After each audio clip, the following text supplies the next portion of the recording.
Welcome to French Avenue, microphone. Welcome to French Avenue microphone. Comment parler français chaque jour sans effort? Le secret enfin révélé. Méthode naturelle à C2 French Avenue.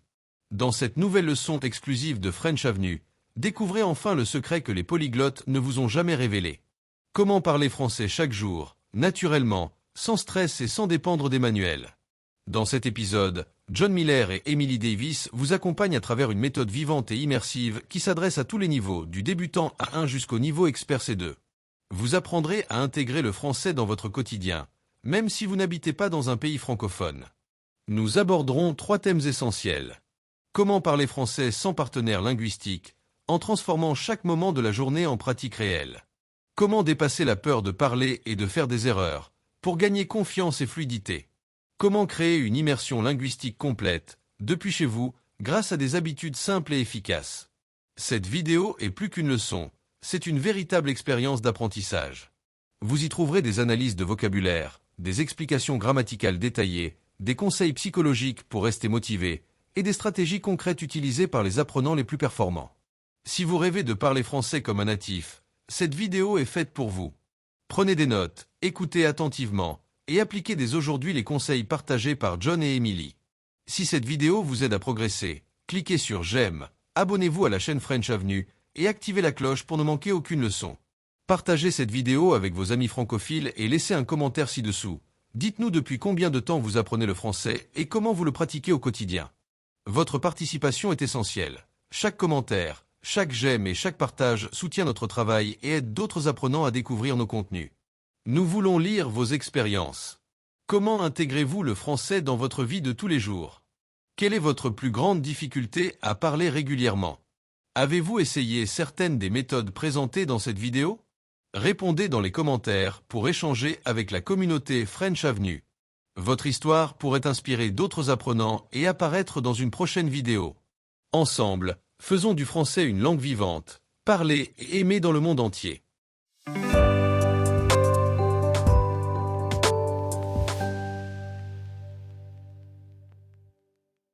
Bonjour à toutes et à tous, et bienvenue sur French Avenue, la chaîne où apprendre le français devient un véritable plaisir quotidien. Je suis John Miller, votre compagnon d'apprentissage, et aujourd'hui, nous allons parler d'un sujet qui fascine tout le monde, comment parler français tous les jours, sans s'en lasser, sans stresser, et surtout, sans perdre la motivation. Et moi, je suis Emily Davis. Nous allons vous révéler aujourd'hui un secret que peu de gens connaissent. C'est un secret que les polyglottes utilisent, sans jamais le dire clairement. Ce secret, c'est ce qui leur permet de progresser vite, naturellement, et sans effort apparent.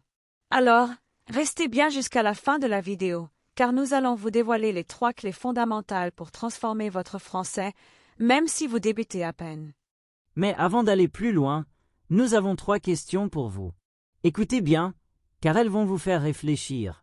Répondez dans les commentaires, c'est très important. Pouvez-vous dire, avec honnêteté, combien de minutes par jour vous parlez réellement en français? Quand vous écoutez du français, comprenez-vous les mots ou les idées? Avez-vous déjà ressenti que votre apprentissage stagnait, même après des mois d'efforts? Ces 3 questions semblent simples, mais elles ne le sont pas. Et croyez-moi, vos réponses vont vous surprendre. Alors, ne partez pas ailleurs, restez avec nous, parce que cette leçon pourrait bien changer votre manière d'apprendre. Sur French Avenue, nous ne faisons pas de promesses vides, nous vous donnons des résultats concrets. D'autres chaînes vont vous distraire. Ici, nous allons vous transformer.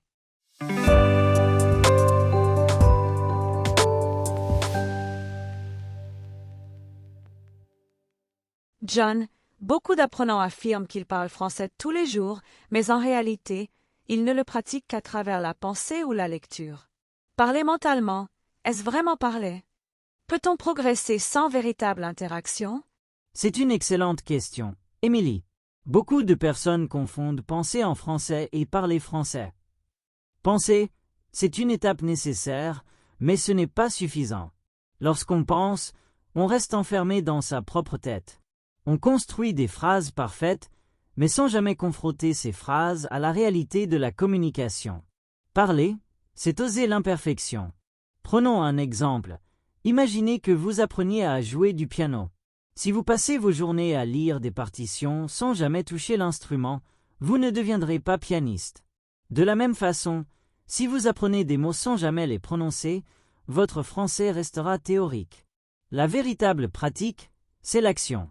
Parler français, même seul, c'est déjà agir. Se parler à soi-même, enregistrer sa voix, répéter des dialogues, répondre à une vidéo comme celle-ci. Ce sont des exercices puissants, car ils engagent la mémoire musculaire, l'articulation, la fluidité et la confiance.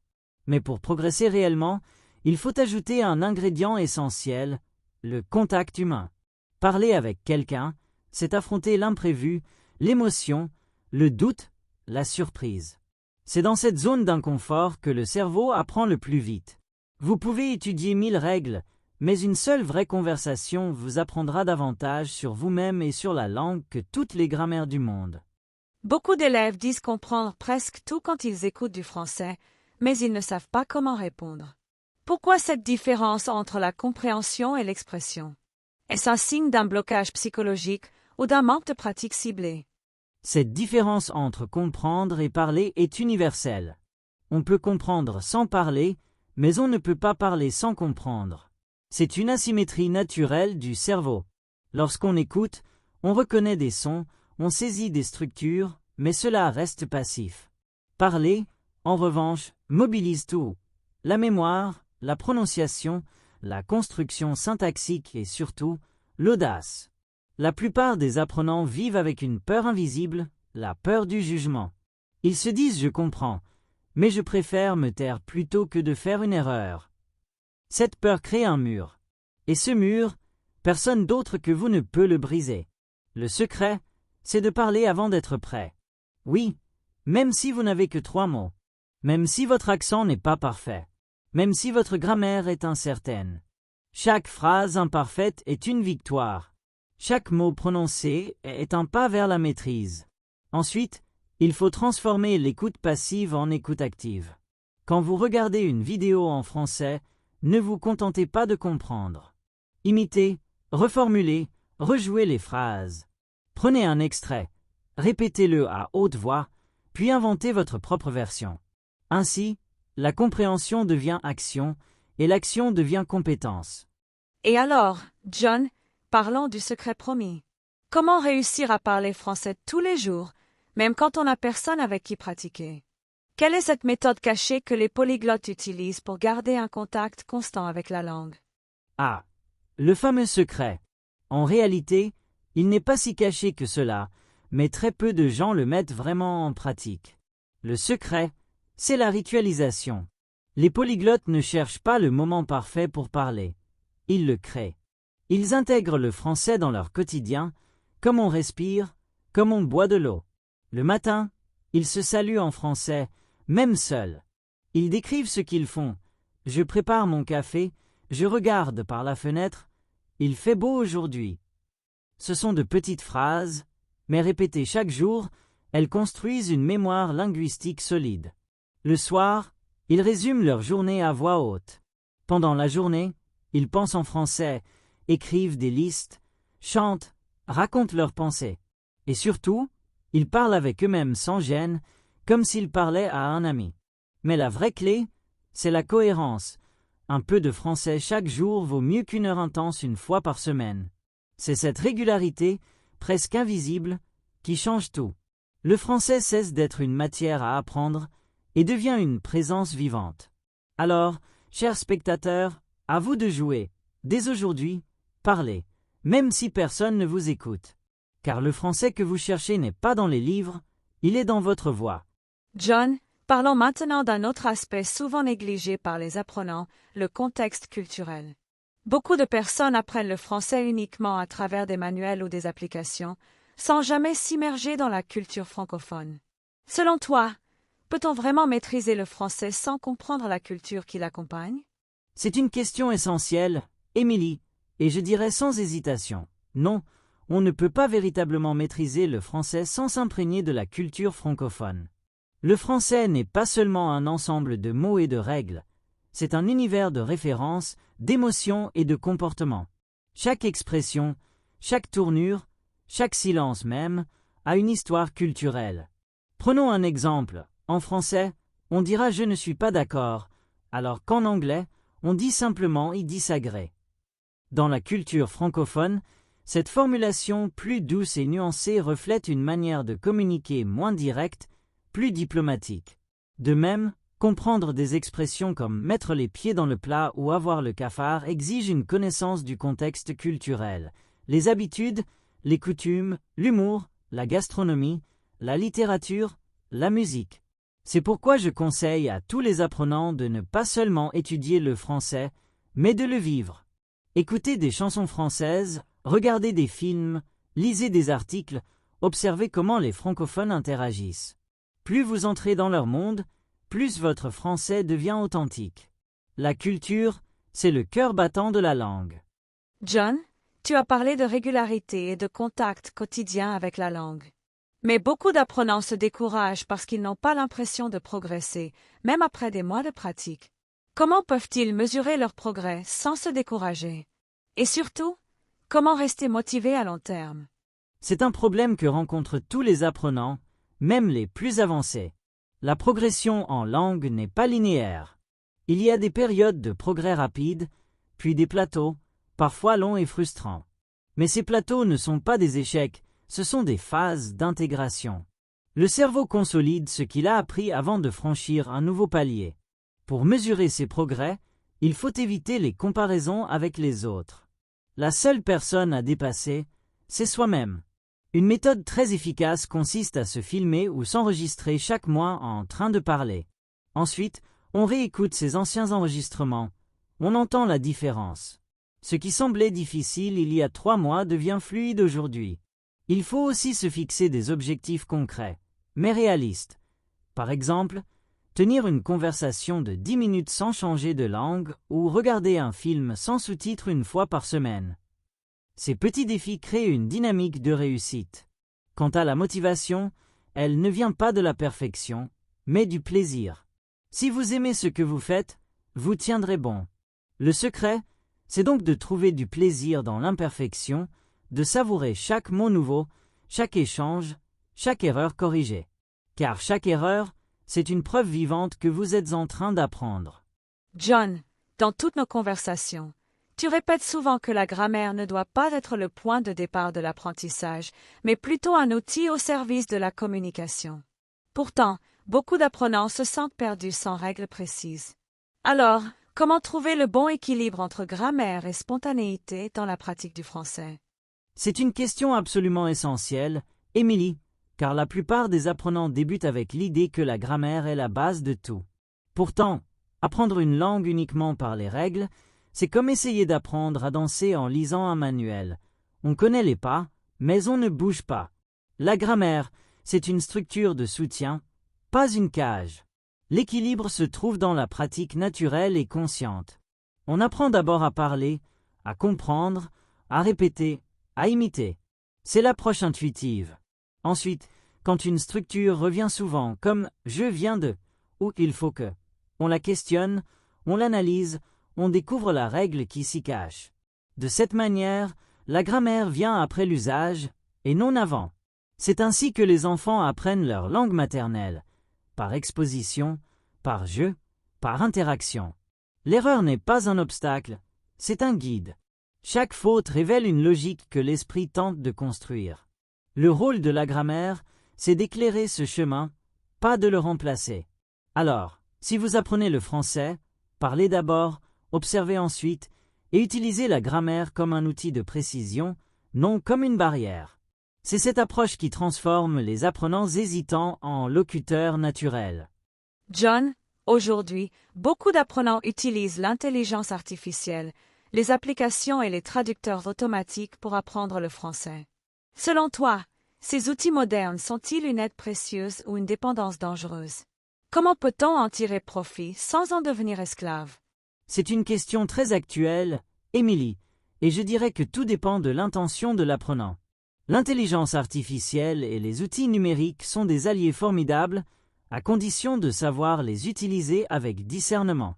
Ces technologies permettent d'avoir accès à une quantité illimitée de ressources, de pratiquer la prononciation, de simuler des dialogues, ou même de recevoir des corrections instantanées.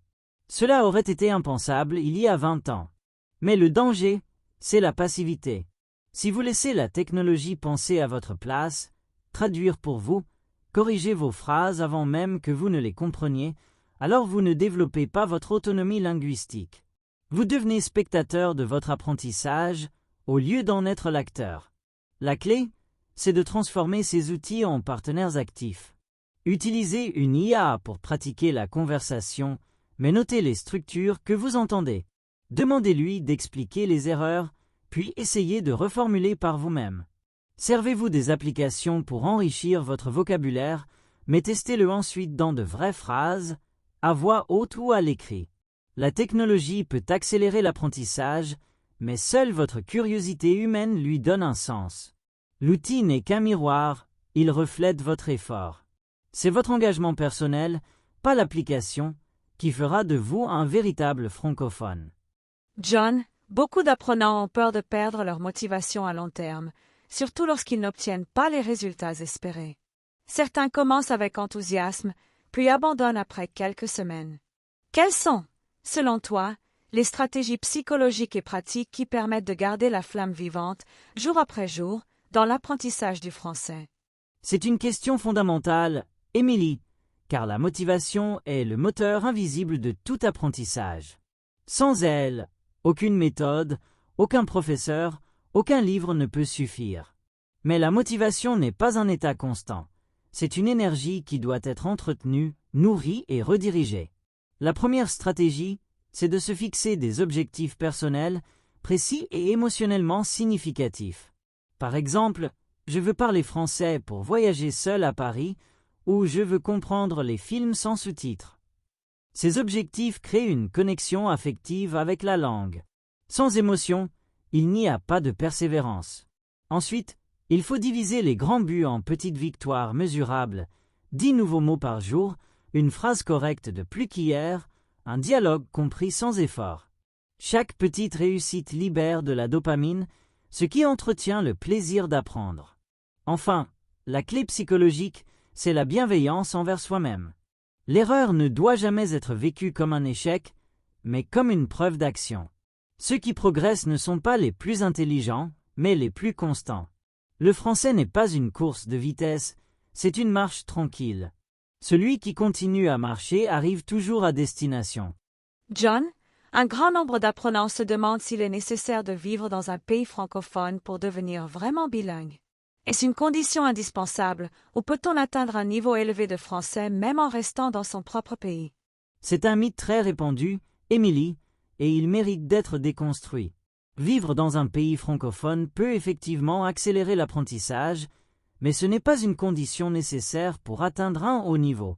Ce qui compte, ce n'est pas où vous vivez, mais comment vous vivez la langue au quotidien. Aujourd'hui, il est tout à fait possible de créer une immersion virtuelle complète. Vous pouvez écouter des podcasts, regarder des séries, lire des journaux, participer à des échanges linguistiques en ligne, ou même suivre des cours à distance avec des locuteurs natifs. Ce qui compte, c'est la régularité et la diversité des contacts avec le français. De plus, vivre dans un pays francophone n'assure pas toujours la progression. Certains expatriés restent bloqués des années parce qu'ils ne s'engagent pas activement dans la langue. L'environnement seul ne suffit pas, il faut une intention consciente. L'immersion réelle, c'est celle du cœur et de l'esprit. Si chaque jour vous pensez, lisez, écrivez, parlez et rêvez en français, alors vous êtes déjà dans un univers francophone, même à des milliers de kilomètres de Paris. La langue n'a pas de frontières, elle vit dans la manière dont vous la faites respirer chaque jour.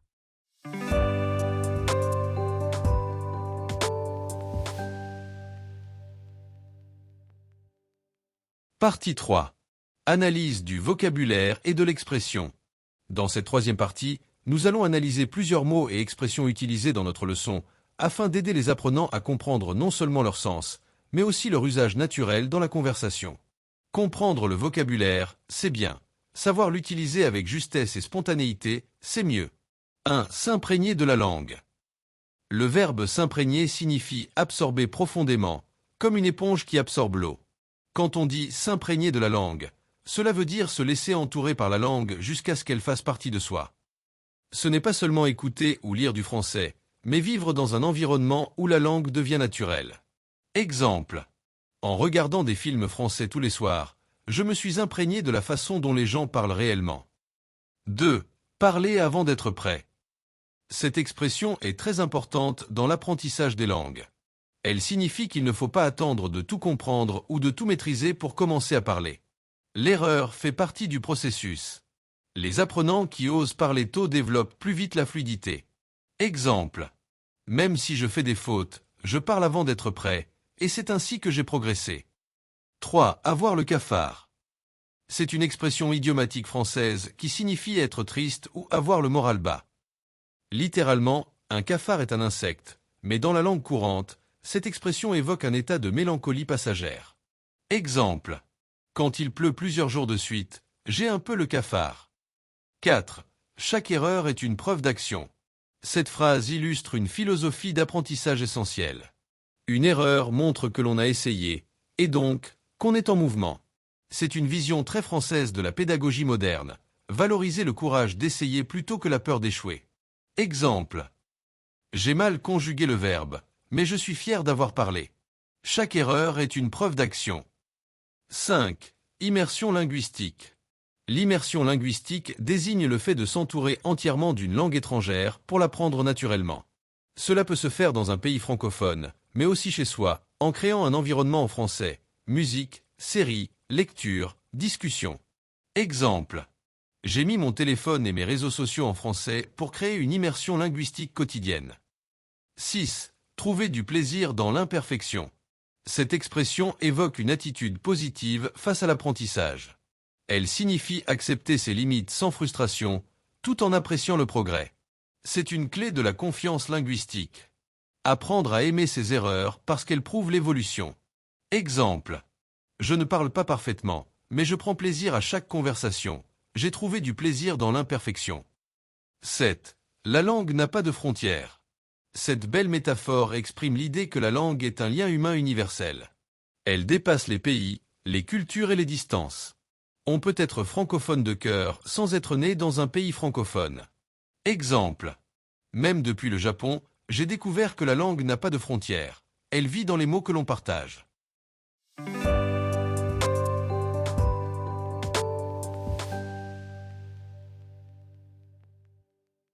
Partie 4. Explication grammaticale.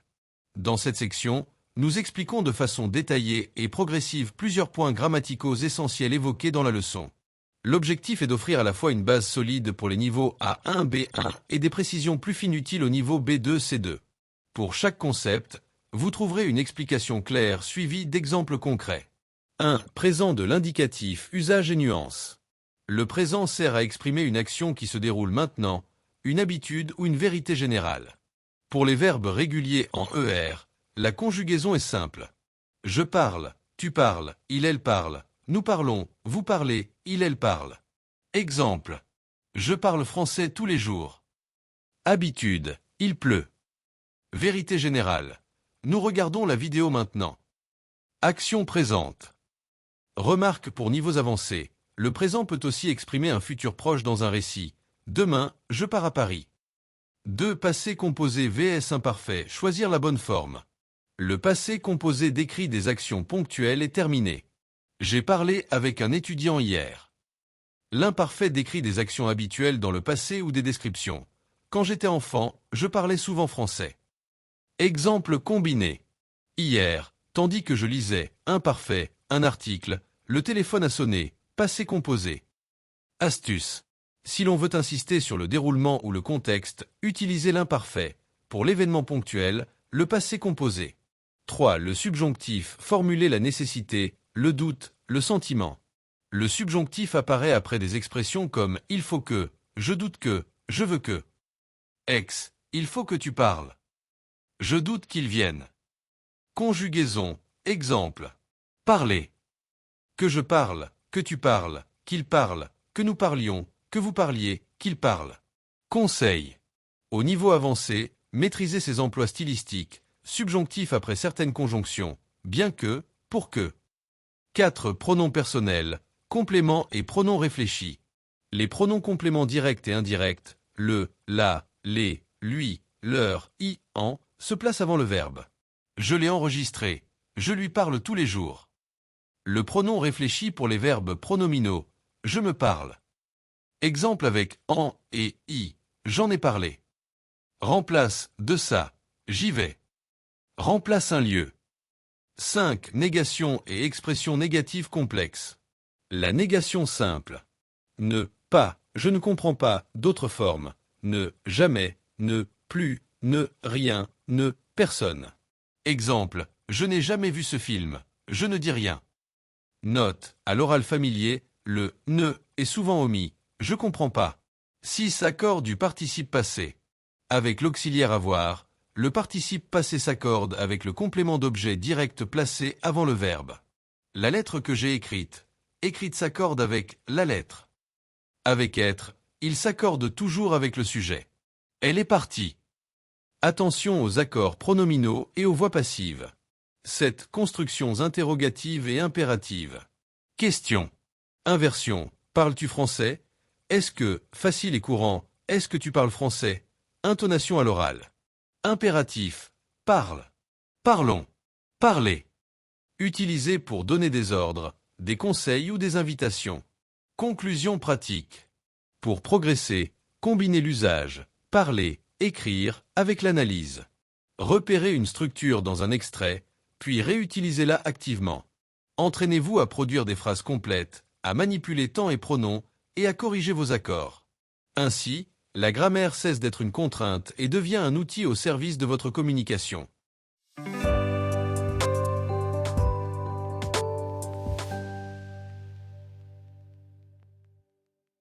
Si cette vidéo vous aide à progresser, cliquez sur j'aime, abonnez-vous à la chaîne French Avenue et activez la cloche pour ne manquer aucune leçon. Partagez cette vidéo avec vos amis francophiles et laissez un commentaire ci-dessous. Dites-nous depuis combien de temps vous apprenez le français et comment vous le pratiquez au quotidien. Votre participation est essentielle. Chaque commentaire, chaque j'aime et chaque partage soutient notre travail et aide d'autres apprenants à découvrir nos contenus. Augmentez l'engagement. Nous voulons lire vos expériences. Comment intégrez-vous le français dans votre vie de tous les jours? Quelle est votre plus grande difficulté à parler régulièrement? Avez-vous essayé certaines des méthodes présentées dans cette vidéo? Répondez dans les commentaires pour échanger avec la communauté French Avenue. Votre histoire pourrait inspirer d'autres apprenants et apparaître dans une prochaine vidéo. Ensemble, faisons du français une langue vivante, parlée et aimée dans le monde entier.